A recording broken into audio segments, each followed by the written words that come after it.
Matagumpay na nadakip ng mga operatiba ng Marikina City Police Station Intelligence Section ang dalawang administrative aides ng Marikina City Hall. Isang 38 anyos na babae at isang 59 anyos na lalaki sa isang entrapment operation sa Barangay Fortune hapon ng Lunes, Abril 27.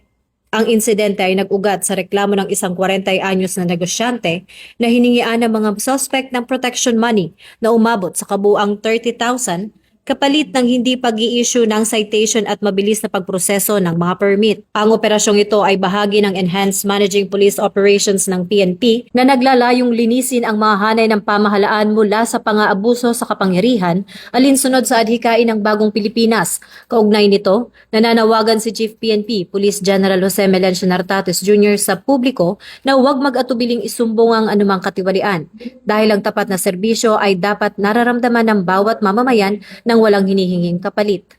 Mula rito sa Campo Crame, ako si Patrol Woman Sari Bernales, nagbabalita para sa Police News Network. At ito ang bagong PNP para sa bagong Pilipinas, serbisyong mabilis, tapat at nararamdaman.